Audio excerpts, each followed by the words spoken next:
Picture this scenario. The year is 1947.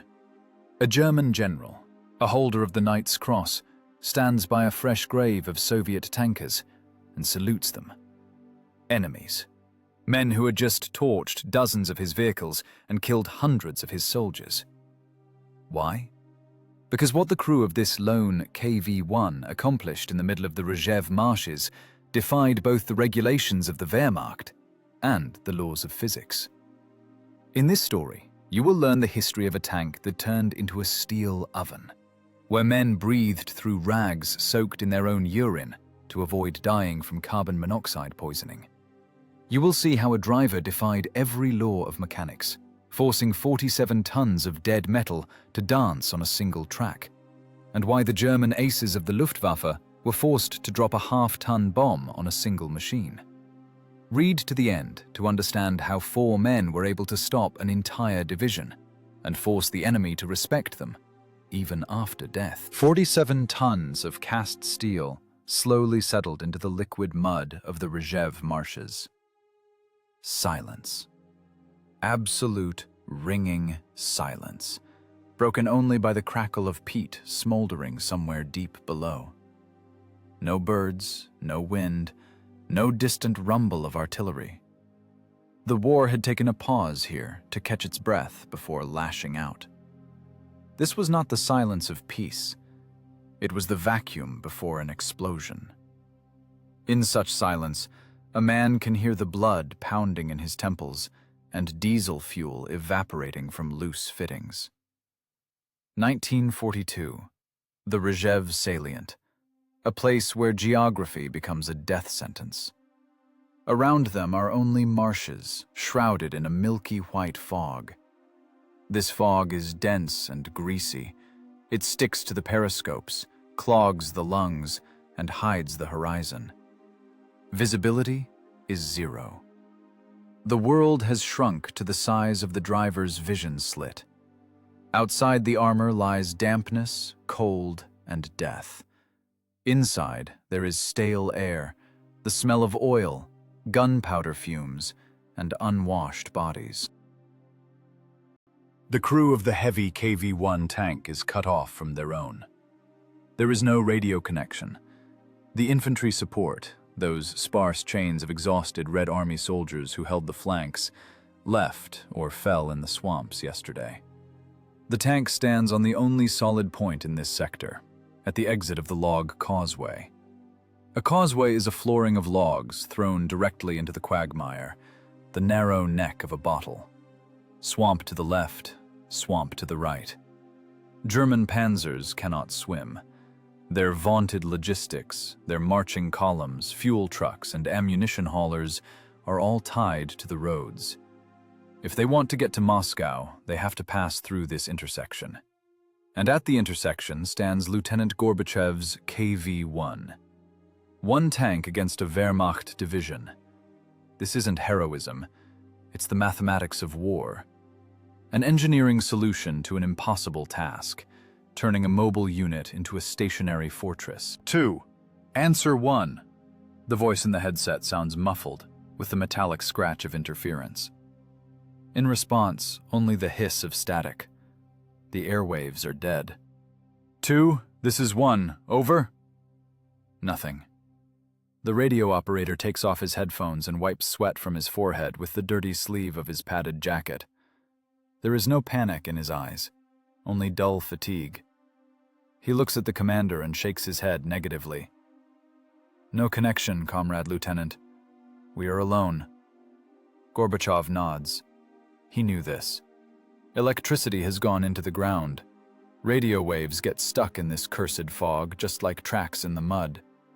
He presses his eye to the rubber eye cup of the periscope. The glass has fogged up.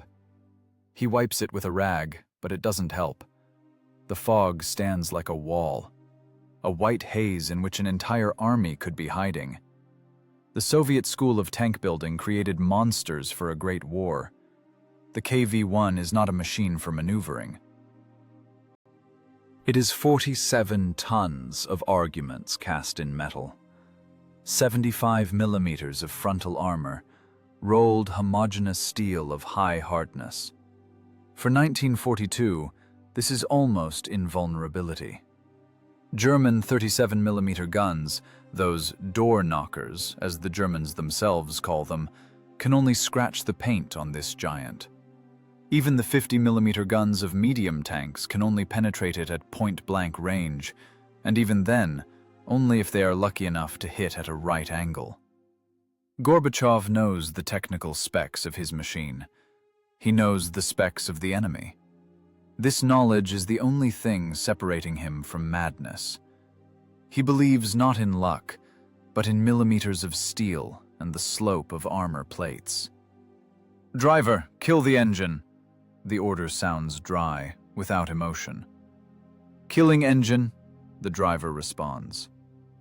The V2K, a 12-cylinder diesel beast with 600 horsepower, sneezes and goes silent. The vibration of the hull ceases. Now one can hear the metal cooling, crackling and clicking. The temperature inside the fighting compartment begins to drop, equalizing with the dampness outside. It gets cold. The cold chills to the bone, creeping under the overalls. But starting the engine is forbidden. The sound of a diesel in this fog would carry for kilometers. They must become invisible. A dead lump of iron by the road. The crew sits at their stations, frozen like parts of a mechanism. The loader rearranges shells in the ready rack, fixed rounds of 76mm caliber, high explosive fragmentation for infantry and artillery, armor piercing for vehicles. Each shell weighs more than 6 kilograms. Heavy, cold cylinders of death, slippery with grease. He strokes them, checking the primers as if telling beads on a rosary. 114 shells. 114 chances to stop the enemy. And 3,000 rounds for the DT machine guns. This is their resource. This is their lifespan, translated into lead and steel. "Sector left, reference point, broken birch tree," whispers the gunner, not taking his eyes off the sight. "No one." "Sector right, bushes," replies the radio operator, controlling the bow machine gun. "Clear." "Rear?" Gorbachev asks curtly. "Fog, Comrade Lieutenant. Can't see a damn thing past the barrel." Waiting is more exhausting than fighting. In battle, adrenaline, reflexes, and muscle memory take over. In waiting, imagination works. Fear is chemistry. It's a release of cortisol that makes hands tremble and the stomach knot up. To defeat fear, you need to keep your hands busy. The driver checks the levers, even though he checked them a minute ago. The gunner turns the elevation handwheel, taking up the slack. The loader wipes the breech of the F-32 cannon with a rag. All movements are economical, sparing. There can be no wasted movements in a tank. It is too cramped. The fog outside begins to change. It is no longer static. Gaps appear in it, as if someone enormous is stirring this white milk with a giant spoon. The wind shifts, bringing a new smell from the west. It is not the smell of the swamp. It is the smell of burnt synthetic gasoline and heated metal. Alien metal. Gorbachev feels his back tense up. The hairs on his neck stand on end. This isn't intuition. This is experience.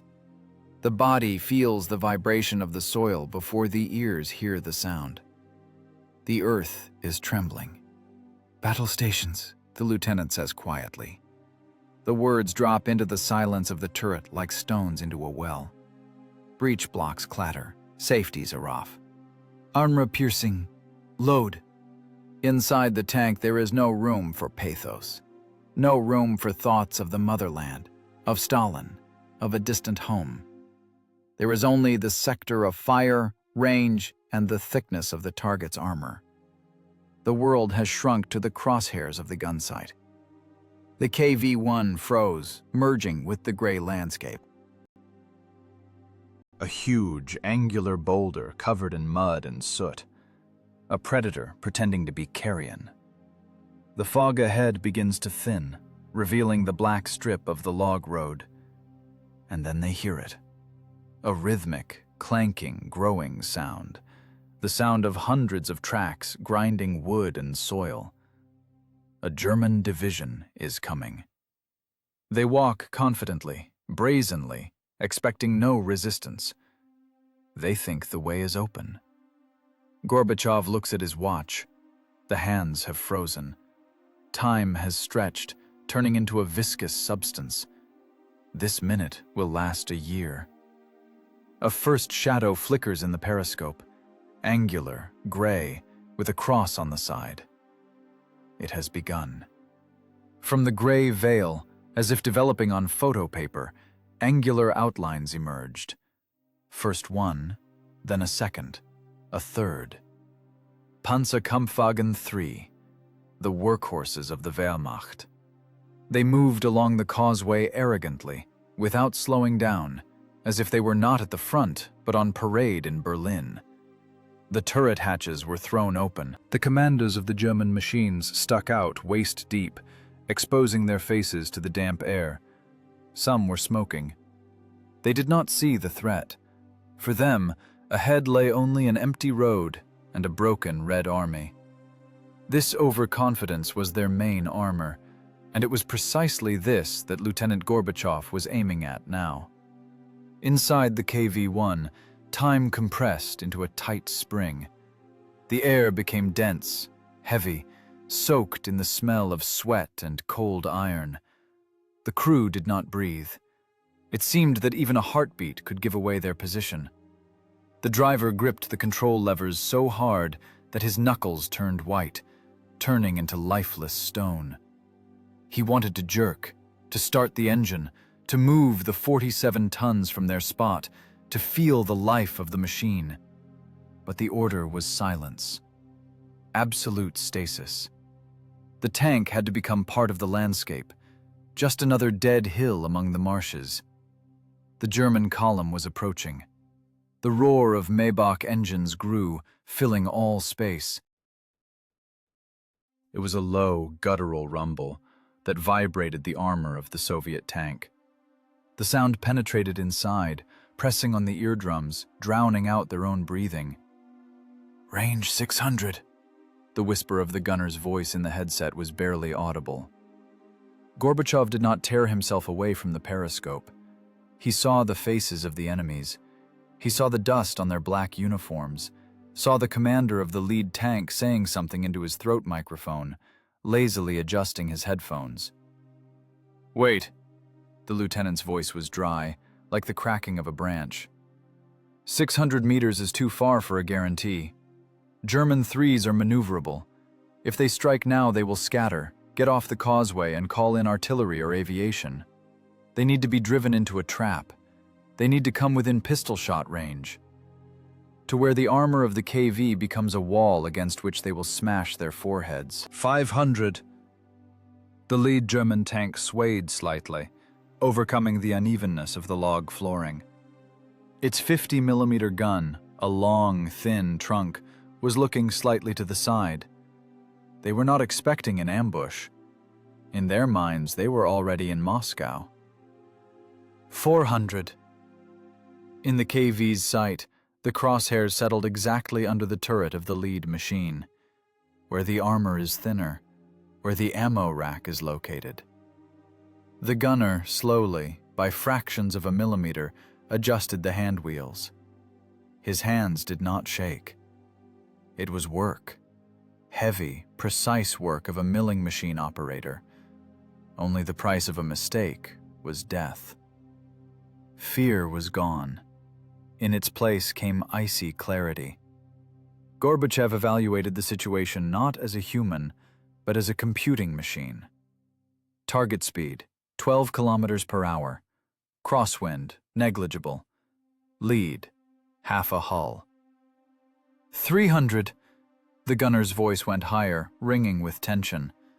The German column was pulling into the defile. A second tank, a third. canvas-covered trucks, half-track armored personnel carriers. All this steel snake was crawling straight into the maw. Now there is no way back for them. Turning around on the narrow causeway is impossible. Driving off to the side means drowning in the swamp. 250. The driver squeezed his eyes shut. The vibration of the floor became unbearable. It seemed the tracks of the German tanks were clanking right on his head. The screech of metal, the squeal of road wheels, foreign speech heard through the noise of engines. The enemy was everywhere. He flowed around them like water flows around a stone. 200. Gorbachev saw the German commander of the lead tank suddenly tense up. He noticed something. Maybe the glint of optics in the bushes. Maybe the unnatural shape of the hill by the road. The German reached for the hatch to dive inside. His face contorted. Instinct worked, but it was too late. 150! Shouted the gunner, breaking into a wheeze. This was dagger fire range. Impossible to miss. An armor-piercing BR-350A shell at this distance would punch through the German 3 right through, ripping the engine out through the stern. Gorbachev exhaled.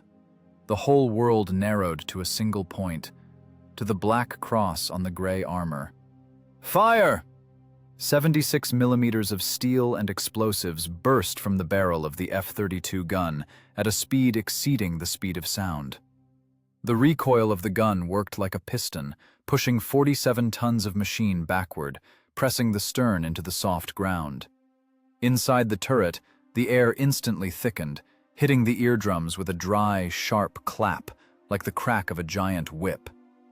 But the crew didn't hear it. Hearing shut off for a fraction of a second, protecting the brain from concussion. A moment later, a catastrophe occurred on the causeway. The blunt-nosed, armor-piercing shell struck the junction of the turret and hull of the lead German tank. The physics of the impact were monstrous. The kinetic energy of the Soviet shell, multiplied by its mass, simply tore the German turret off the ring. Tons of metal, which a second ago were a deadly weapon, flew into the air, tumbling like an empty tin can, and crashed into the swamp with a roar. The headless hull of the 3 burst into flames. A column of greasy black smoke and fire rushed upward, instantly tearing apart the morning fog. "Hit!" exhaled the gunner, not taking his eyes off the sight. "Load!" Gorbachev's shout drowned out the clang of the breach. "High explosive! On the trailing one!" It was a classic tank ambush. Kill the first one to stop movement. Kill the last one to cut off the retreat. The loader, working like an automaton, was already shoving the next shell into the breach. The casing from the first shot fell to the floor of the fighting compartment with a brass ring exuding acrid smoke of burnt gunpowder. "Up! Fire!" The second shot tore apart the track and side of the trailing armored personnel carrier. The vehicle spun across the causeway. It flared up like a torch, blocking the retreat for the entire column. The German steel snake was in a trap. Ahead, the burning wreck of a tank. Behind, a wall of fire. To the left and right, impassable swamp. And straight ahead, just 150 meters away, an invulnerable monster spewing death. The Germans recovered quickly. Wehrmacht discipline is not a myth. It is a fine-tuned mechanism. Panic lasted seconds. Then the column bristled with fire. Dozens of barrels turned toward the Soviet KV. Hell began. Shells of 37 and 50 millimeter caliber hammered the frontal armor of the KV-1. Inside the tank, it sounded as if a giant was beating a sledgehammer on an empty barrel with people sitting inside. The blows followed one after another, merging into a continuous roar. "Ping-clang! Ping-clang!" screamed the ricochets. It was a duel between a sledgehammer and a concrete wall. The German 37mm shells, those door knockers designed to penetrate the light armor of a BT-7, were powerless against the 75mm of hardened steel of the KV's frontal plate. They shattered on impact, leaving only gray spots of scale and shallow dents on the armor. The slugs shattered into dust, showering the hull with fragments. But kinetic energy did not disappear. Every blow shook the tank's hull. The welds experienced colossal stress. Scale from the inside of the armor flew off in tiny razors, digging into the tankers' faces. "Reference point 2! Tank! Flank!" rasped Gorbachev. I see it! Armor piercing! Armor piercing up! The crew worked at a rhythm impossible to maintain in ordinary life. The loader heaved 6-kilogram shells without feeling the weight. His hands were covered in oil and soot. Sweat flooded his eyes, stinging the mucous membranes. The ventilator could not cope with the powder gases. Blue smoke hung under the turret ceiling in a dense cloud. There was nothing to breathe. In their mouths was the sour taste of nitrogen oxide and copper. The third shot of the KV stitched through the side of the next German tank, which was trying to turn on the narrow patch. The shell entered the ammo rack. The explosion was of such force that it blew the hatches off. German shells continued to pound the armor. The ringing was such that blood began to flow from the tankers' noses and ears. Capillaries burst from pressure changes and acoustic shocks. But there was no fear. There was only anger and mechanical precision. Short burst! The radio operator pressed the trigger of the bow machine gun, mowing down German tankers trying to get out of the burning machines. The DT machine gun choked, spitting lead. Shell casings poured onto the floor, clinking against metal, adding their voice to this symphony of destruction. Through the periscope, Gorbachev saw German shells striking sparks from his tank. He saw tracers flying right into his face and instinctively jerked his head, although he understood that the glass and armor would protect him. 50mm. That was more serious. Shells from the Panzer III Modification J hit sharply, leaving deep gouges. If such a shell hit the gun mantlet or jammed the turret, it would be the end. But for now, the armor held.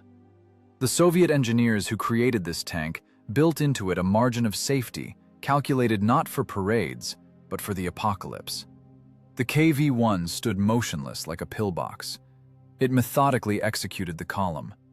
Shot, hit, bonfire. Shot, hit, bonfire. This was not a battle. It was the work of a butcher at a slaughterhouse. "Driver, traverse left," commanded Gorbachev. "Traversing left!" The tank jerked. Tracks clanked as they turned, tearing up the mud. The hull changed angle slightly, presenting the thickest part of the armor to the German shells, increasing the angle of ricochet. Another German shell glanced off the turret, squealed, and went into the sky.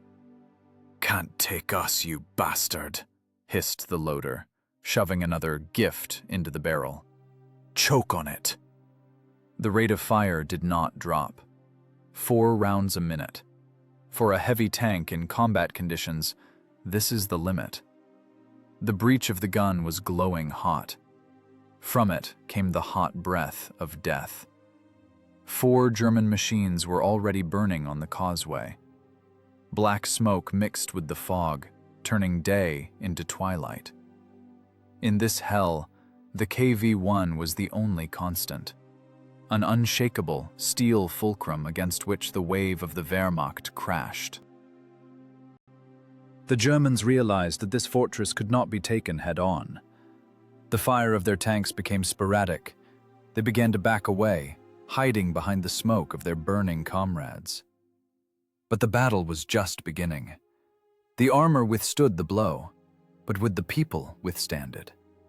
The temperature inside the fighting compartment crept up, turning the tank into a steel oven. The sun stood at its zenith. The fog that saved them in the morning had burned off without a trace, and now nature entered the war on the side of the enemy. The armor of the KV-1, heated by the July sun, turned into a red-hot frying pan.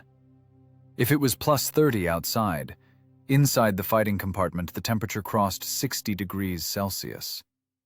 The tank ceased to be just a machine. It became a sealed steel oven in which the crew was slowly baking. The battle had been going on for several hours. Continuous firing, the roar of impacts on the armor, the clank of the breach, all this faded into the background. Physiology became the main enemy. The human organism is not designed for such loads. The thermoregulation system failed an hour ago. Sweat did not cool the skin. It flooded the eyes with acrid, salty sludge, soaked the overalls, making them heavy and sticky. The air inside became thick, tangible. It had to be swallowed in chunks rather than inhaled. The fan on the turret roof hummed at maximum RPM, but it couldn't cope. It simply chased hot, poisoned air in a circle. After every shot of the F-32 gun, a portion of powder gases burst into the fighting compartment. Blue, sweetish smoke accumulated at the bottom, near the floor, where the ammo rack lay. Carbon monoxide, the silent killer. It has no color, but it displaces oxygen from the blood. The head becomes heavy. A steel hoop squeezes the temples. Colored circles swim before the eyes. Reaction slows down. Movements become cottony, as in a dream. Water. A wheeze, sounding like a file scratching on glass. It is the loader. He is the youngest in the crew, and it is hardest for him. His work is weightlifting in a sauna. Each fixed round weighs over 6 kilograms. Lift, turn, ram, close the breach. And again, dozens of times. He is no longer a human. He is an appendage of the gun, a biological automatic ammunition feeder. His face is grey, lips cracked and bleeding. Empty! Gorbachev drops shortly, not looking up from the observation device. The canteens are dry. They drank the last drops of warm, metallic-tasting water an hour ago. Dehydration thickens the blood, turning it into syrup. The heart hammers against the ribs, trying to pump this thick substance through the veins. A continuous ringing stands in the ears, drowning out even the roar outside. Serega, don't sleep! The commander's shout sounds like a slap in the face. The loader swayed, hugging the hot breech of the cannon. He almost lost consciousness from the stuffiness and fumes. His eyes roll back. But the shout brings him back to reality. Breathe through a rag, Gorbachev growls. Wet it with your own piss and breathe, or you'll die. This isn't rudeness. It's a survival instruction. Wet fabric is the only filter capable of trapping combustion products even a little. The loader tears a dirty handkerchief from his neck. Shame and squeamishness remained in another life, before the war. Here there is only the mission and the organism's resources. Inside the tank, it smells of red-hot oil, burnt gunpowder, human excrement, and fear. This smell eats into the skin, into the hair, into the very soul. The driver sits in his well in front. He has it even worse. Heat from the engine and transmission goes straight to him. The control levers are so hot, they burn his hands even through mittens. His back is one solid burn from friction against the seat back. He doesn't see the battle. He sees only a narrow strip of ground through the periscope and the engine temperature gauges. The needles are in the red zone. The engine is also suffocating. "Water in the radiator is boiling, Comrade Lieutenant," he reports with a breaking voice. "Engine will seize." "Endure." Gorbachev's order leaves no choice. "Cannot turn it off. If we kill it, we won't start again." The tank trembles. This is not a tremor from the motor. It is a tremor from the tension of metal and men. Something struck outside again. Another slug ricocheted off the turret, leaving inside the sound of a bell being struck, which would crack the skull of an ordinary person. But they are no longer ordinary people. They have gone deaf. They communicate with gestures, kicks, and short bursts of profanity over the intercom. "Target! Infantry!" yells the gunner. Gorbachev sees them. Small gray figures running from crater to crater. The Germans realized they couldn't take them with tanks and decided to smoke out the crew with infantry. "High explosive!" The loader takes a step, stumbles over the casings covering the floor. There is nowhere to put them anymore. They roll underfoot, clinking, burning ankles. He grabs a shell. Hands slip from sweat and oil. The shell feels like it weighs a ton. He rams it into the barrel using the weight of his own body. "Up!" Shot. The recoil of the breech nearly takes off the loader's jaw. A cloud of gas bursts into the turret again. The throat spasms with a cough. Nothing to breathe. It feels like the oxygen was pumped out. Lungs burn with fire. "Breathe! Everyone breathe!" Gorbachev slaps his own cheeks to stay conscious. In this hell, there is no place for heroism in the bookish sense. No one thinks about noble things. All thoughts are reduced to animal reflexes. Take a breath. Don't fall. Pull the trigger. Kill. Survive the next minute. Every second in this iron coffin takes an hour of life. The skin on the tankers' faces is covered with a crust of soot and dirt, under which only the whites of the eyes are visible, inflamed, red from burst vessels. They look like devils working in the boiler room of the underworld. But this boiler room still shoots.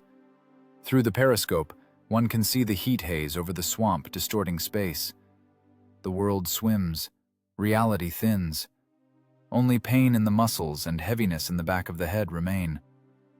"Still crawling, the bitches," whispers the radio operator, changing the disc on the machine gun. His fingers are burned from the barrel, but he doesn't feel the pain. The pain threshold has shifted. Carbon monoxide does its job.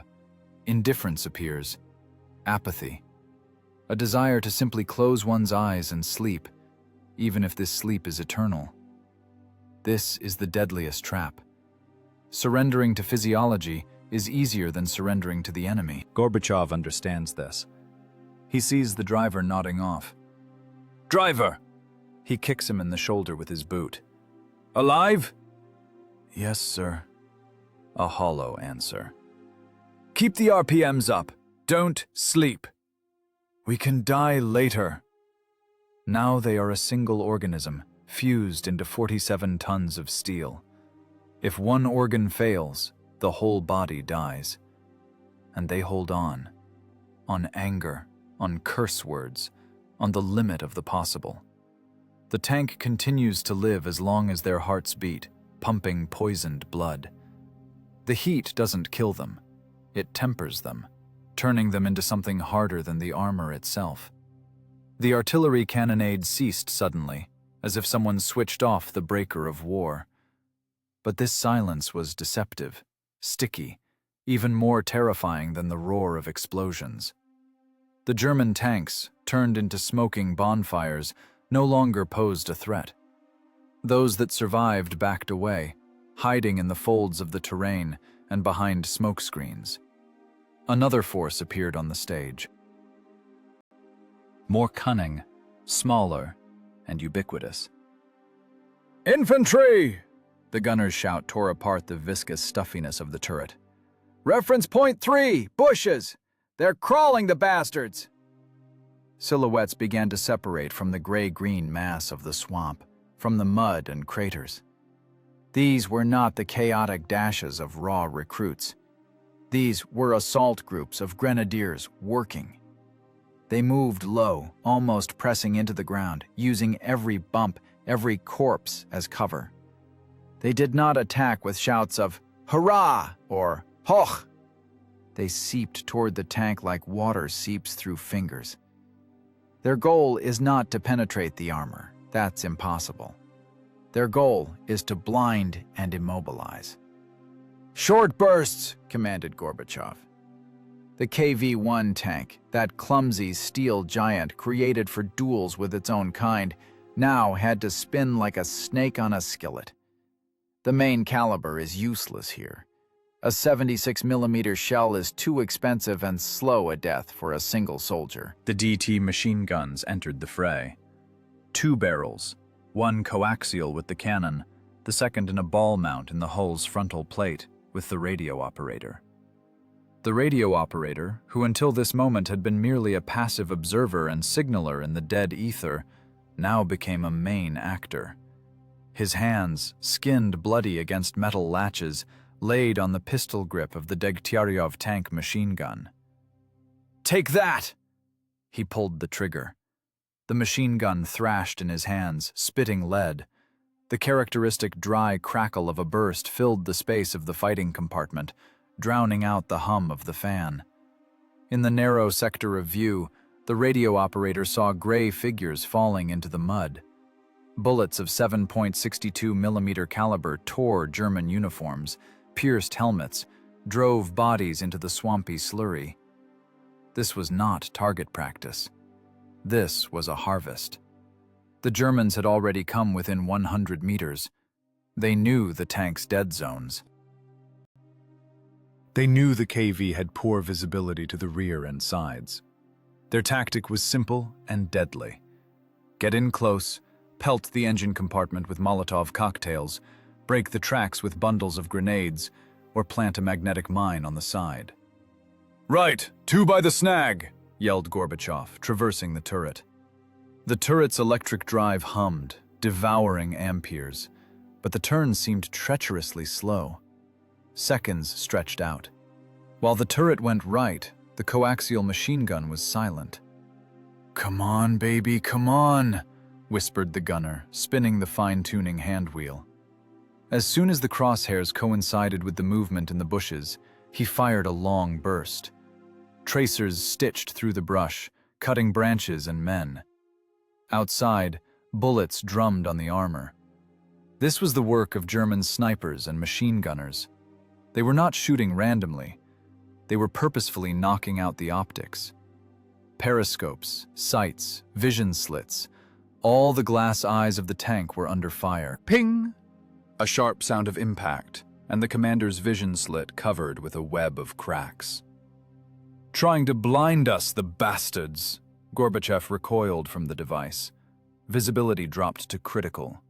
Now he looked at the world through the milky veil of a shattered periscope. "Disc!" shouted the radio operator. The machine gun clicked dryly and went silent.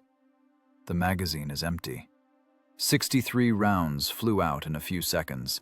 Changing a disc in a cramped, red-hot cabin when hands slip from sweat and oil is a separate circle of hell. The radio operator yanked the latch, threw the empty, hot disc onto the floor, where it clinked against casings, grabbed a new one from the rack. The heavy, flat plate didn't want to fit into place. The grooves didn't match. A second of delay could cost the lives of the entire crew. If infantry gets to the side, it's the end. "Faster!" growled the driver, seeing nothing but dirt in front of him. He felt like a trapped beast in a cage. Click. The disc seated. The charging handle racked. Rat-a-tat-tat. The machine gun came alive again, mowing down approaching grenadiers. The battle turned into a meat grinder. The distance closed to a grenade throw. Gorbachev saw a German soldier, hung with pouches, jump up 20 meters from the tank and swing a long potato masher, an M24 hand grenade. "Hit him with the turret!" The driver, obeying an intuitive order, jerked the tank forward and sharply left. 47 tons of steel swayed. The German slipped on the wet grass. The grenade flew wide, exploding in the mud without harm to the machine. The soldier himself was wound onto the track during the turn. The characteristic crunch of bones was drowned in the clatter of tracks, but the crew felt the bump. War is dirt. There is no place for chivalry here. Either you get them, or they get you. Inside the tank, there was a roar that vibrated teeth. Machine gun casings rained down, filling the space underfoot, making the floor slippery and dangerous. The loader, temporarily left without work at the cannon, passed discs to the gunner and radio operator. He looked like a mechanic on a conveyor belt of death. Take a disc, pass it, take the empty, stow it in the box. "Barrel overheated," reported the radio operator. The machine gun started spitting. Bullets flew anywhere. The barrel of the DT glowed red hot. The grease on it was burning off. Smoke ate at the eyes. If he shot any further, the barrel would warp and the weapon would jam completely. But ceasing fire was impossible. Germans were everywhere. "Short bursts! Save the barrel!" commanded the lieutenant. This was no longer tactics.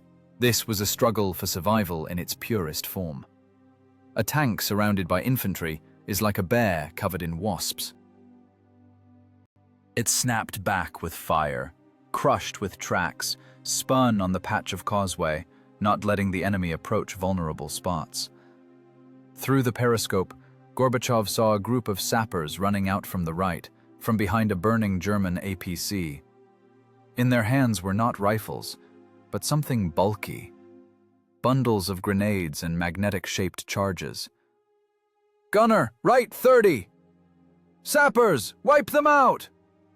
The turret went right, but too slowly. The machine gun was silent, reloading. Mother of... Gorbachev grabbed his PPSH, which always lay at hand, and threw open the eyelash, the port for firing personal weapons in the turret. He didn't aim. He simply unleashed a long burst in the direction of the movement. Casings showered onto his knees. It was a gesture of desperation, but it worked. The Germans hit the dirt. The gained seconds were enough for the gunner to bring the coaxial machine gun around. A burst from the DT swept away the sappers, along with their deadly cargo. One of the charges detonated from a bullet hit. The explosion scattered bodies, leaving only a black crater and shreds of flesh on the ground. "They're falling back," exhaled the radio operator, releasing the trigger. Gray figures began to crawl back into the fog and smoke. The first wave of the infantry assault drowned in blood. They couldn't get close. Armor and machine guns proved stronger than human flesh and fanaticism. A heavy silence hung in the fighting compartment, broken only by the wheezing breath of 4 men.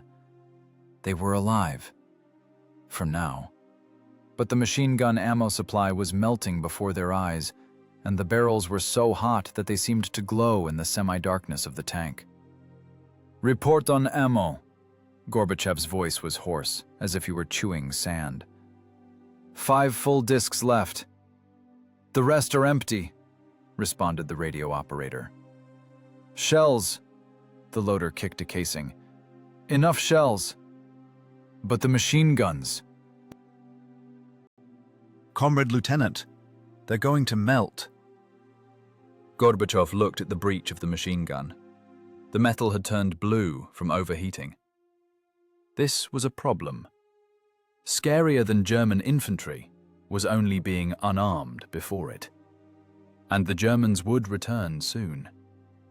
They do not forgive mistakes, and do not abandon what they started. The next wave would be angrier, and it would be smarter. The silence that fell after the infantry assault brought no relief. It brought the realization of a catastrophe that was more terrifying than German tanks. The main gun was silent. Less than 10 armor-piercing shells remained in the rack. High explosives were completely gone. But the scariest thing was something else. The machine guns, their only protection against enemy manpower, were out of action. The coaxial DT machine gun had become so hot that the lubricant inside the receiver had burned out, turning into hard carbon.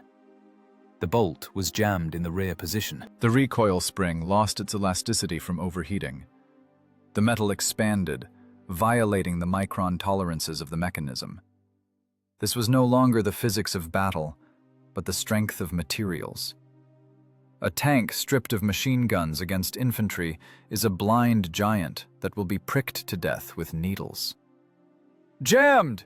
The gunner slammed his fist on the receiver with force. The skin on his knuckles burst, leaving a bloody trail on the hot metal. But the mechanism didn't yield. "It won't go, Comrade Lieutenant! Dead stuck!" Gorbachev looked at the blue smoke curling from the barrel. If the Germans came now, the crew would only be able to shoot back with personal TT pistols. This is the end. "Cool it down," the order was short. "With what?" Hysteria slipped into the gunner's voice. "No water." "No piss! Canteen's dry!" "Oil!" barked the driver from his hatch. "Used oil and rags!" It was a decision of desperation. Engineering improvisation on the brink of madness. Pouring oil on a red-hot barrel is a fire risk. In the confined volume of the turret, saturated with gasoline and gunpowder fumes, any spark could turn the KV-1 into a fuel-air bomb. But there was no choice. Either the risk of burning or the guarantee of being blown up by German sappers in 5 minutes. The driver, grunting, climbed out of his seat. In his hands was an oil can with remnants of motor oil and a piece of dirty, oily rag used to wipe the transmission. He crawled over the casings like a worm, scraping his knees. In the cramped fighting compartment, piled with spent shell casings, every movement was a battle. "Give it here." The gunner stepped back, freeing space at the breech. The mechanic tore off the machine gun's jacket. The bare barrel glowed a dark cherry color. Heat radiated from it like from an open locomotive firebox. The metal temperature exceeded 400 degrees. The mechanic wrapped the rag around his hand. It was weak protection. He knew it would hurt. He knew his skin would turn into blisters right now, but the tank had to shoot. He splashed oil onto the rag and pressed it to the barrel. A hissing sound rang out like a snake. A club of acrid, thick smoke hit the turret ceiling. The smell of burnt oil mixed with the smell of burnt flesh. "Ah!" The mechanic growled through his teeth, but didn't pull his hand away. The oil boiled on the metal, evaporating and taking away the excess degrees. Black sludge flowed down the barrel, dripping onto the floor, onto boots, onto hands. Splashes of boiling oil hit his face, leaving small but deep burns. "More! Pour more!" Gorbachev wheezed, looking at the periscope. He saw the Germans starting to regroup. They had little time. The mechanic, grimacing from pain, poured oil straight from the can onto the barrel. Smoke ate at the eyes, tears flowed in a stream, mixing with dirt on cheeks. His throat tickled so much he wanted to cough up his lungs. "Rub it with the rag! Rub it!" commanded the gunner, helping to knock off the scale. They worked with 4 hands over a piece of iron, like surgeons over the open heart of a patient dying on the table. Only instead of sterility, there was soot, and instead of a scalpel, a dirty rag. The barrel began to darken. The cherry glow was leaving. The metal cooled, returning to its geometric dimensions. "Try it," exhaled the mechanic, falling back against the ammo rack. He looked at his hands. The palms were red, covered in blisters. Skin was peeling off in shreds. But he felt no self-pity. He felt the satisfaction of a master who had fixed a complex mechanism. The gunner grabbed the charging handle. A jerk. Clack! The bolt yielded. Crunching with effort, breaking through the carbon, but it went back and locked into combat position.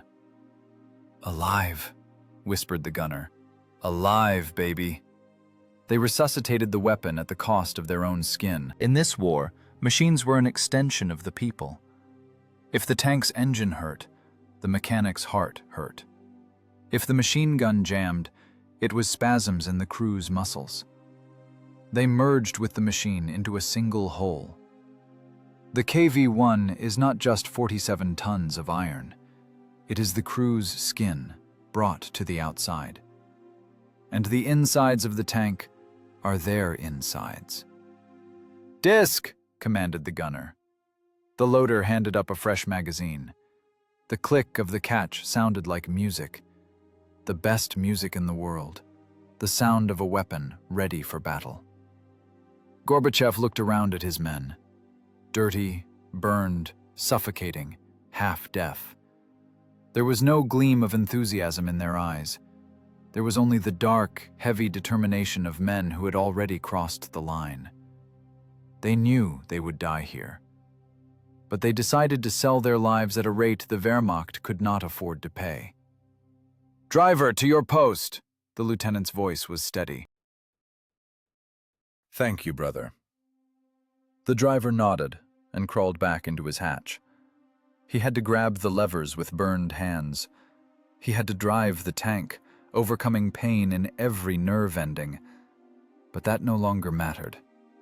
It became quiet in the tank again. But it was a different silence. The silence of readiness.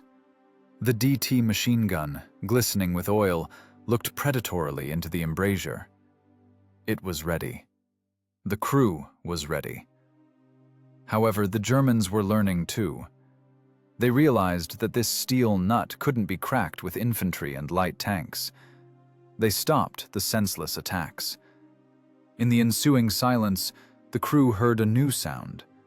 A heavy, low engine drone, different from a tank's, and the clank of metal that cannot be confused with anything else.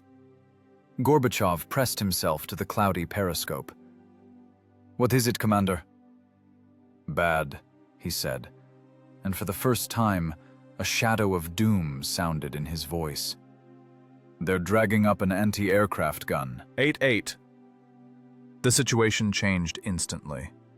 If before it was a battle, now it was an execution. 88 millimeters. The famous German Flak, the tank killer. Its shell punches through the KV right through from 1.5 kilometers. And here the distance is 200 meters. The armor that saved them all morning ceased to be a guarantee. Now it was just a target. But as long as the gun hadn't fired, they were alive. And as long as they were alive, the war wasn't over for them. The drama moved into the climax, where engineering ingenuity gave way to pure fate. Small arms fire ceased as suddenly as it had begun. German machine guns went silent. Submachine gun bursts no longer scratched the armor. Even mortar shells stopped falling into the swamp around the tank. Silence fell. But this was not the blessed silence that comes after victory. It was the silence of the scaffold before the executioner kicks away the stool. In this cottony, dense silence, the crew of the KV-1 heard only their own heavy breathing and the ringing of cooling metal. The fan continued to hum monotonously, dispersing the blue smoke. But this sound seemed unnaturally loud. "Why have they gone quiet?" whispered the loader, wiping his face with a dirty rag. "Cooking up something." Gorbachev's voice was hollow. He pressed himself to the single surviving periscope. The view was terrible, the glass covered with a net of cracks and soot. But he saw what he feared most. 200 meters away, right on the causeway, the Germans had cleared a sector. They dragged away the burning hulks of their vehicles with tractors, clearing a corridor for firing. And into this corridor, they were rolling her out. 88 millimeters, Flak 18, the famous 8,8, an anti-aircraft gun on a cruciform mount, which Rommel taught to shoot at tanks in Africa, and Guderian applied in Russia. High profile, long barrel looking into the sky, which had now descended to earth. This was a death sentence. German tankers, humiliated by the inability to penetrate the KV's armor with their door knockers, called in Big Brother. The anti-aircraft gun knows no word ricochet. Its shell, weighing 9 kilograms, flies out at a speed of 820 meters per second. The kinetic energy of such an impact is capable of stitching the KV-1 through and through, along with the engine. "Anti-aircraft gun!" shouted Gorbachev. "Driver, back! Back up!" But it was too late. The crew of the German gun worked with frightening, surgical precision. They didn't fuss. The gunner of the AA gun calmly turned the hand wheels, lowering the barrel to the horizon. For them, a huge, motionless tank against the backdrop of the forest was an ideal target. A training poster. The first flash was short and vicious. The sound of the AA gun shot differed from a tank's. It was a sharp, dry crack, like the crack of a giant whip. The shell covered 200 meters in a quarter of a second. The crew didn't even have time to get scared. The impact hit the left track, in the area of the drive sprocket. Bam! The tank jumped as if kicked by a giant. 47 tons of steel tore off the ground and crashed back down with a roar. Inside, people were thrown against the armor. The loader fell onto the ammo rack, hurting his ribs painfully on the bases of the casings. The radio operator smashed his forehead on the machine gun sight. The screech of tearing metal drowned out the ringing in the ears. The left track snapped. The heavy steel ribbon, consisting of massive links, slid off the rollers like a snake, falling lifelessly apart in the mud. "Track!" yelled the driver, trying to straighten the machine with levers. "Left is broken! We are stationary!" The tank jerked and froze, listing slightly to the left side. Now they would change to this patch of earth. Mobility, the tank's main defense, was lost. The Germans gave them no time to realize it. The second shot followed 5 seconds later. Reloading for an experienced flak crew took moments. This time they aimed not at the running gear. They aimed at the heart. The shell struck the junction of the turret and hull. In the most vulnerable place, the turret ring, where the toothed ring rotates the multi-ton structure. The impact was of such force that it seemed the turret would be torn from the shoulders of the hull. Inside the tank, the light went out. The emergency lighting bulb burst. Scale, dust, and small nuts rained down from the ceiling. Gorbachev was thrown from the sight. He tasted blood in his mouth. He had bitten his tongue. His head buzzed like an empty cauldron. Concussion. "Turret!" screamed the gunner, leaning on the traverse handle. "Won't go! Jammed!" The shell didn't penetrate the armor through, but it did worse. It deformed the ring. The metal melted and sintered, turning into a monolithic weld seam. The teeth of the turning mechanism gears were sheared off clean. The turret of the KV-1, this formidable rotating fort, turned into real estate. The gun looked where it looked at the moment of impact, slightly to the right of the target. "Electric drive! Try the motor!" wheezed the lieutenant, spitting out viscous, bloody saliva. "No power! Jammed! Fuse blew!" The gunner was in despair. He pressed buttons, turned the manual traverse wheel until his joints cracked, but the turret stood fast. "We are blind," whispered the radio operator. The situation became critical. The tank was immobilized, the turret jammed. The F-32 gun was looking into milk 10 degrees to the right of the German AA gun, and the Germans were preparing for the third shot, the kill shot. Now they could choose where to hit. The gun mantlet to kill the crew, the side to blow up the tanks, Or methodically take the tank apart piece by piece, enjoying their impunity. Silence returned, but now it was filled with the scrape of the German breech loading the third shell. Gorbachev looked at his men. In the semi-darkness, lit only by narrow rays of light from vision slits, he saw their faces, distorted by pain, fear, and the understanding of the end. They were caught in a trap. The steel fortress became a steel coffin. "Don't panic!" The lieutenant's voice sounded quiet but firm. It was a will that ground down panic. "We aren't dead yet." He feverishly sought a way out. His engineering brain calculated options. Turret won't spin. One track. Gun looks wide. Sector of fire is fixed. To aim the gun at the AA gun, you need to turn the cannon. But the cannon is welded to the turret, and the turret to the hull. That means you have to turn the hull. But how to turn 47 tons on one track, sitting belly deep in a swamp? It seemed impossible. Tactics textbooks said, abandon the vehicle. Operation manuals said, evacuation. But the logic of war said, climb out, die from a bullet. Stay, die from a shell. There remained a third way, a way not in the manuals, the way of suicide bombers who refused to die by the rules. "Driver!" Gorbachev leaned to the voice pipe. "Listen to me carefully. The turret is dead. We aim with the hull." "Comrade Lieutenant, one track!" The driver's voice trembled. "We won't turn. The clutch will burn." "Screw the clutch! Rip it!" yelled Gorbachev. "Full throttle. Left lever back to the stop. Right forward. Pivot this whole carcass around the left roller." It was madness. Turning a tank on one track in viscous soil is violence against mechanics. The load on the transmission increased threefold. The gearbox gears should have shattered into crumbs. "And if it doesn't work?" asked the gunner, already glued to the sight. "Then they bury us in this tin can," answered Gorbachev. Load high explosive! Last chance!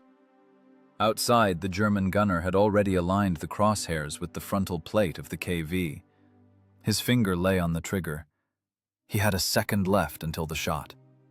Inside the KV, the driver closed his eyes, prayed to the god of engines, who didn't exist, and with all his might, with two hands, yanked the left lever toward himself, pressing the gas pedal into the floor. The engine roared. The tank shuddered like a wounded beast shocked by electricity. A race with death began.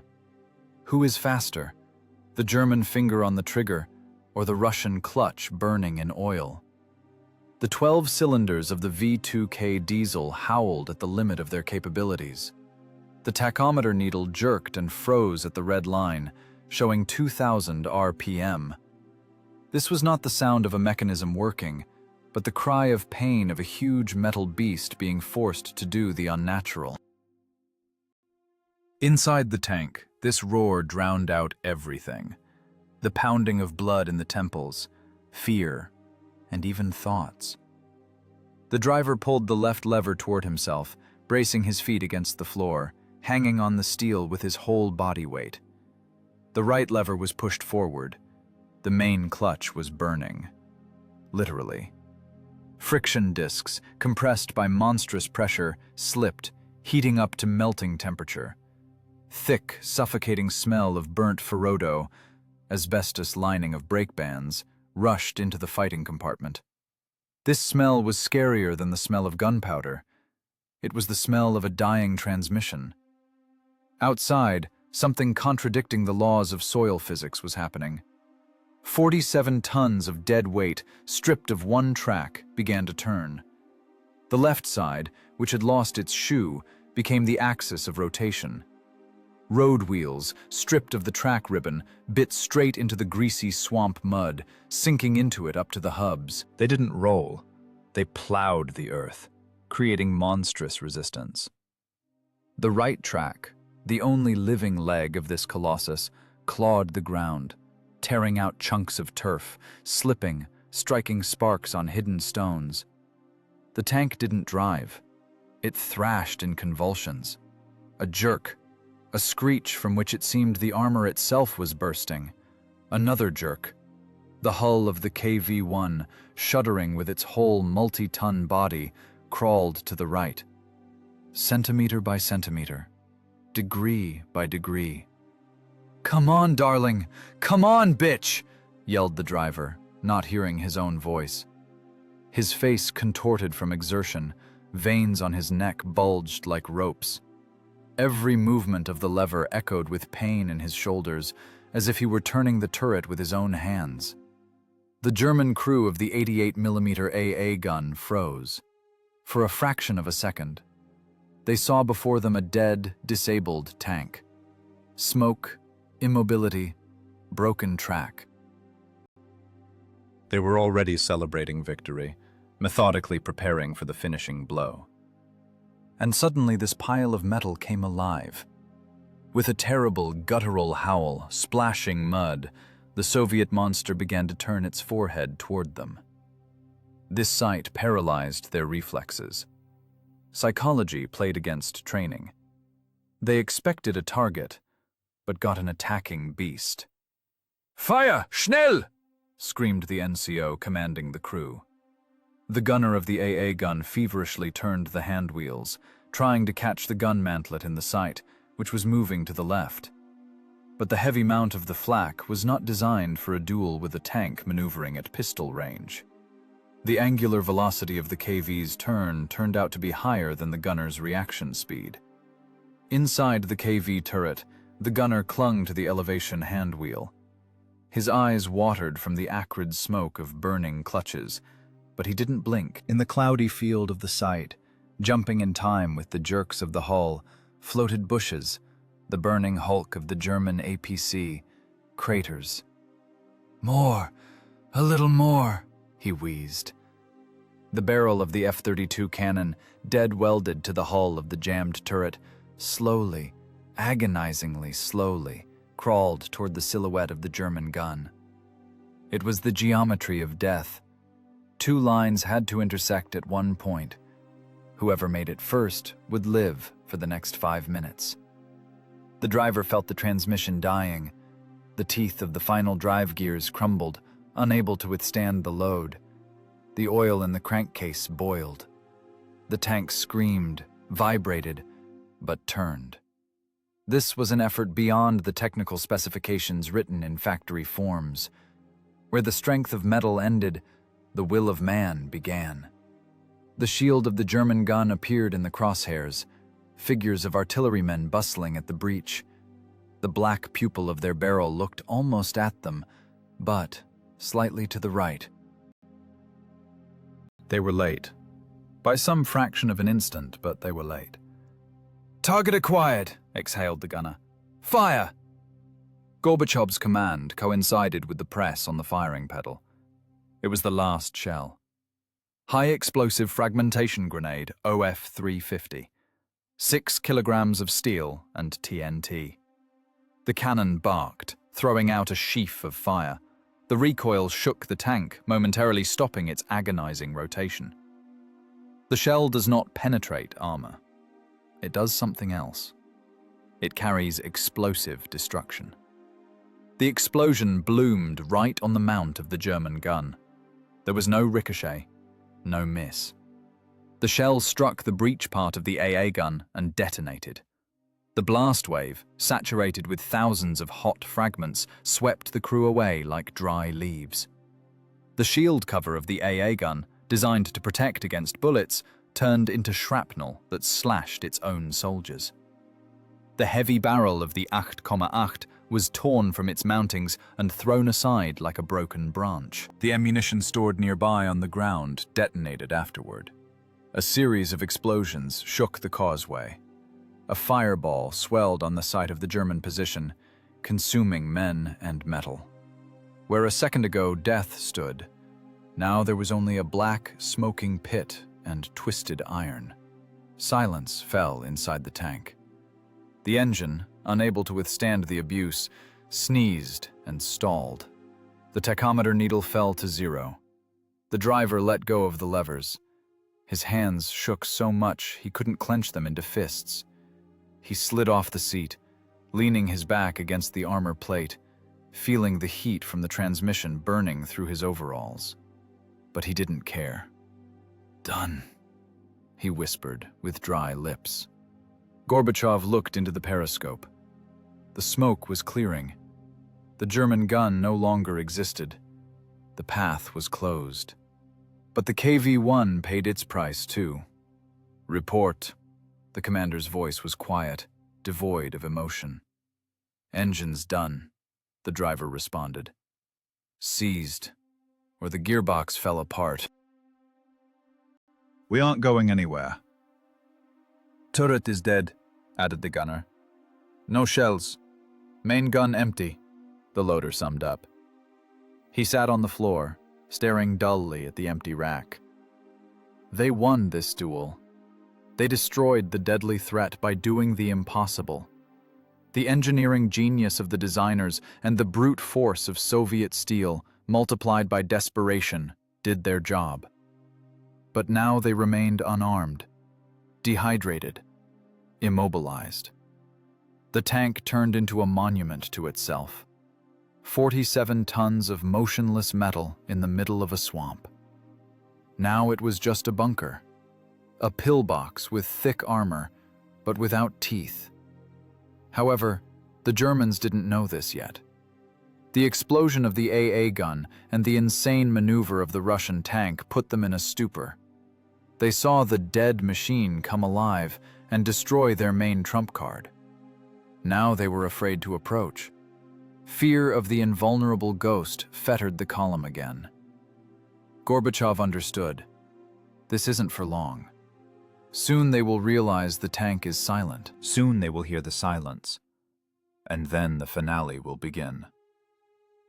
"Check personal weapons," ordered the lieutenant. He took his TT from the holster. The bluing of the pistol was worn off. The grip slipped in a sweaty palm. 7 rounds in the magazine, plus F1 grenades. "Checked," responded the crew. They didn't discuss orders. They knew there would be no surrender. After what they did here, after the mountains of corpses and burned equipment, the Germans wouldn't take them prisoner. And they wouldn't go themselves. This tank became their home, their fortress, and would become their grave. It was an honest deal. The armor protected them to the last. Now it was their turn to protect the honor of this armor. The sun began to dip toward the west, painting the marshes in blood-red tones. The heat subsided a little, but inside the hull, the stuffiness still stood. They sat in the semi-darkness, listening to the engine cooling, emitting melodic clicks. These were the sounds of a dying machine. Gorbachev closed his eyes. Before his inner gaze stood the faces of his wife and daughter. For a second, he thought he smelled lilacs, not burnt diesel. But he chased away this delusion. One cannot get soft now. Now anger is needed. Cold, calculating anger of a wolf cornered. "Some water," whispered the loader again. "Hang on," answered the driver. "Soon we'll rest." Voices were heard outside. Foreign, barking speech. The Germans grew bold. They were approaching. The knock of a rifle butt on armor sounded like the knock of a judge's gavel. The session continues. The sound of hobnailed boots on armor sounded scarier than a shell hit. It was the sound of invasion. The sound of violating intimate space. Until this moment, the crew was separated from the enemy by the distance of fire, by meters of emptiness that were covered and controlled. Now the distance disappeared. The enemy was here, on the armor, on their skin. The KV-1 tank, a minute ago a formidable pillbox, turned into a locked safe that robbers were trying to crack with crowbars. The crew heard their voices, not distorted by distance or radio, but live, hoarse voices of men standing right overhead. "Ivan! Komm raus!" The shout was accompanied by a blow of a buttstock on the commander's hatch. "Come out!" The blow echoed inside the turret with a hollow ring, as if a nail were being driven into a coffin lid. "Rus! Surrender! Kaput!" Gorbachev raised his head. He looked at the hatch locking wheel. The only thing separating them from a German boot was a steel latch. "The hell you'll get a surrender," he hissed. In his hand was a TT pistol, Tula Tokarev model 1933, bluing worn, grip slippery with sweat. In the magazine, 8 cartridges of 7.62mm caliber. This was their last argument. "Comrade Lieutenant, they're climbing with crowbars," whispered the radio operator, looking up. Iron really screeched outside. The Germans were trying to pry the hatch cover with a tire iron. The metal squealed, resisting the violence. Darkness thickened inside the tank. The sun was setting, and through the narrow slits only scarlet rays of sunset broke through, looking like laser threads. The air was stale, heavy, saturated with the smell of death and hopelessness. Claustrophobia rolled in a suffocating wave. The walls pressed in. 47 tons of steel, which used to give a sense of security, now became the walls of a prison cell. A solitary cell for 4 death row inmates. "Grenades!" commanded Gorbachev. "To the rear port!" The loader, the strongest of them, nodded. He knew what to do. In the rear part of the KV-1 turret, right behind his back, there was an opening for firing personal weapons, closed by an armor plug on a chain. Usually it was used for ventilation, or shooting infantry with a revolver. Now it was the only airlock to the outside world. The loader tore a lemon, an F1 grenade, from his belt. The ribbed cast-iron body cooled his palm.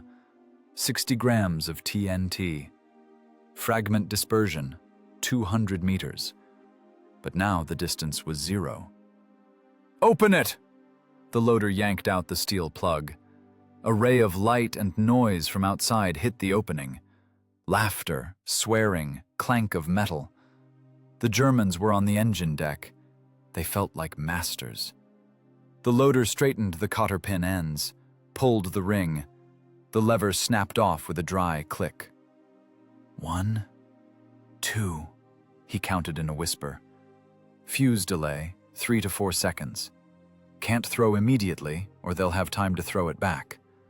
Need to cook the grenade. Hold death in hand, feeling the powder delay burning inside the fuse.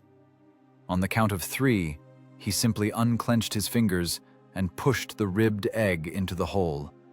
And immediately, with force, with a clang, hammered the plug back in, leaning on it with his shoulder. Outside, it boomed. It wasn't the rolling explosion of a shell, but a dull, angry thud that made the turret stern shudder. The cast-iron body of the grenade tore into hundreds of small fragments, which fanned across the engine compartment, sweeping away everything living. Howls, cries of pain, stamping of feet jumping off the armor into the mud. Someone fell right onto the transmission and went quiet, scratching nails on metal. "Take that, bitches!"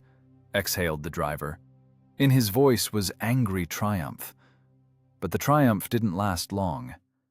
The Germans, realizing that the tin can bites, flew into a rage. Shooting began at point-blank range.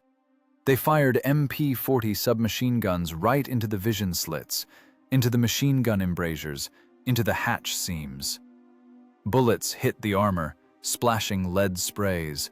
Tiny fragments of jackets and cores flew inside through microscopic gaps, stinging the crew's faces and hands. "To the firing ports!" shouted Gorbachev. The KV turret had special holes closed by armor covers, eyelashes. The crew pressed to them. Now this wasn't a tank duel. It was a shootout in an elevator. The radio operator stuck the barrel of his TT into the bow machine gun slit. He didn't aim. He just shot at the gray patches flickering in front of the machine. Bang, bang, bang! The pistol recoil dried the hand. Casings fell underfoot. "Here, bastard! Here!" he shouted, pressing the trigger until the slide locked back. Magazine empty. Reload. Hands in oil, fingers don't obey. The Germans couldn't penetrate the armor with bullets, but they pressured psychologically. They were everywhere. The knocking of rifle butts resumed. Now they beat not to open, but to stun, to drive insane. This rhythmic, monotonous pounding drove them mad. Bam, bam, bam.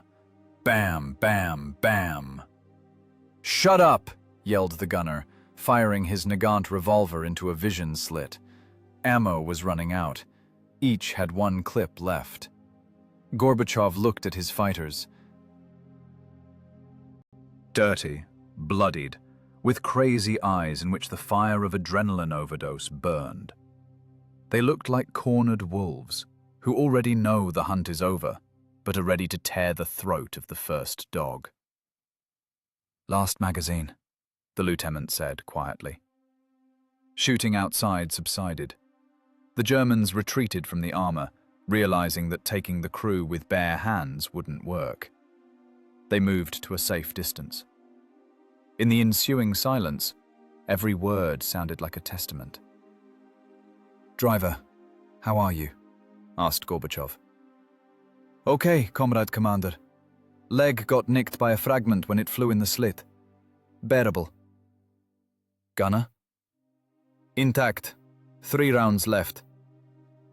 "I have 4, responded the radio operator. Gorbachev nodded.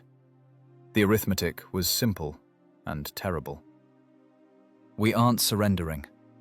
It wasn't a question. It was a statement of fact. "You know yourselves what they'll do to us. We laid out half a division of theirs here. They'll skin us alive." "Won't take us." The driver stroked the grip of his pistol. I have one saved for myself. "Me too." There was no pathos in this, no beautiful poses. It was the pragmatism of men who had seen what a human body turns into under tracks and what punishers leave behind in villages. Death from one's own bullet was a privilege, a quick and clean period. "Hot," whispered the loader. He slid to the floor, leaning his head against the cannon breech. His strength was gone. Dehydration and carbon monoxide had done their job. He was dying not from bullets, but from exhaustion. "Endure, son." Gorbachev put a hand on his shoulder. "Just a little left. Soon it will be night." "Comrade Lieutenant," suddenly asked the radio operator, looking into the darkness of the turret corner. Do they know? You know, that we're here? That we didn't run?" Gorbachev fell silent. He knew the truth. HQ had already written them off. In the casualty lists, check marks already stood next to their names. For big strategy, they were dust. A statistical error. They know, he lied firmly. They know, and they will remember. We won a day, a whole 24 hours. In that time, an army can be deployed. All this wasn't for nothing, you hear?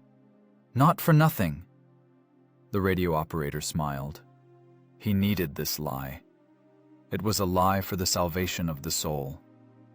Outside, a rumble was heard again. But now it wasn't the sound of tanks or the stomp of infantry. It was a growing, howling sound coming from the sky. The Germans got tired of messing with the stubborn steel box. They called in specialists. "Air," said the gunner habitually, but already without fear. The sound of a diving Junkers 87 Stuka bomber cannot be confused with anything. This siren howl, the Jericho trumpet, was specially created to paralyze the will before death. But the will of the KV crew could no longer be paralyzed. They had no fear left. Only fatigue and a sense of duty done remains. Well, that's it, men. Gorbachev adjusted the collar of his tunic, buttoning it all the way up. Goodbye, and thank you. He didn't close his eyes. He looked straight ahead, into the shattered periscope, behind which the sky, bringing them liberation, was rapidly darkening. A whistle. It wasn't just the sound of air being sliced. It was the scream of the Jericho trumpet, the siren mounted on the landing gear struts of the diving Junkers 87 bomber. A psychological weapon designed with German pedantry to break the will even before the bomb falls. The sound grew exponentially, screwing into the brain, making even the heavy armor of the KV vibrate. But there was no one left to break. Inside the tank sat not people, but functions that had fulfilled their task to the last beat. The Luftwaffe pilot lined up the target perfectly. For him, a lone, immobilized tank in the middle of a swamp was easy prey, a practice target. He put the plane into a dive at an 80-degree angle. The sight crosshairs lay on the turret. At an altitude of 400 meters, he pressed the release button. An SC-500 bomb. 500 kilograms of TNT and cast steel separated from the fuselage. The mechanics of death are simple and uncompromising. The bomb flew to the earth, gaining speed under gravity. The crew didn't hear the explosion. The nerve impulse from the sense organs to the brain travels slower than the shockwave front from the detonation of a half-ton of explosives at point-blank range propagates. The light went out before they had time to understand that this was the end. The impact was monstrous. A direct hit on the turret roof. 500 kilograms of TNT instantly turned into superheated gas, expanding at supersonic speed. The armor that held shells could not withstand the energy of an aerial bomb. The turret, weighing 12 tons, was torn off the ring like a cork from a champagne bottle and thrown 10 meters into the bog. The tank hull, this 47-ton monolith, was driven into the ground up to the fenders. Inside, pressure of hundreds of atmospheres and temperature of thousands of degrees arose instantly. It was instantaneous, humane death. Annihilation. Lieutenant Gorbachev, the driver, the gunner, the radio operator, the loader, they ceased to exist as biological objects, turning into part of history and part of the metal. The blast wave scattered mud, water, and remains of the causeway, forming a huge crater. Smoke rose to the sky in a black pillar, marking the place of sacrifice. When the rumble subsided and clods of earth stopped falling, silence hung over the swamp again. But now, it was the final silence, the silence of a graveyard. The German column began to move. Cautiously, still not believing the steel ghost was dead, reconnaissance motorcyclists drove up to the smoking crater. Behind them stretched APCs and surviving tanks. They drove past the mangled carcass of the KV-1, and every German soldier turned his head. They looked at the torn armor, at the black spots of soot, at the torn-off turret half sunk in the quagmire. In their looks, there was no joy of victory. There was fear and heavy respect. They understood that this rusty, ugly monster, made roughly but reliably, cost them dozens of machines and hundreds of lives, and that there would be thousands of such monsters on the way to Moscow. A command horch drove up to the crater. A Wehrmacht lieutenant general got out of it. Tall, fit, with a Knight's Cross at his neck. He walked to the edge of the causeway. His boots shone despite the dust of the roads. He looked at the remains of the Soviet tank for a long time, appraisingly. It was the look of a professional at the work of another professional. He saw not just a pile of iron. He saw 24 hours. A day. For a whole day, his division, the elite of the tank troops, trampled in place before a single Russian tank. In staff maps, time is the most expensive resource. During these 24 hours, while the KV-1 held the defense, the Soviet command managed to bring up reserves to Rzhev. Sappers managed to mine bridges. Artillerymen managed to dig in on new lines. This day, won at the cost of 4 lives, became a grain of sand that fell into the perfectly tuned mechanism of the blitzkrieg and made its gears grind. The general slowly raised his hand to the visor of his cap. He saluted. This was not an admission of the enemy's righteousness. It was a ritual of the warrior caste. Respect for a worthy opponent who did his duty to the end. "Bury them," he tossed to the adjutant, getting into the car. "With military honors." The Germans buried the crew next to the tank. They put up a birch cross and placed a pierced Soviet helmet on the grave. The column moved on to the east, but the pace was lost. The momentum was broken. The shadow of this battle lay on the entire division. They won the tactical skirmish, but strategically, they had already lost. The road to Moscow became a day longer for them, and ahead was autumn, rains, and the winter of 1942. The winter that would bury their ambitions in the snows near Stalingrad and Rzhev. The hulk of the KV-1 remained standing in the swamp. Rains washed away the soot, exposing gray steel.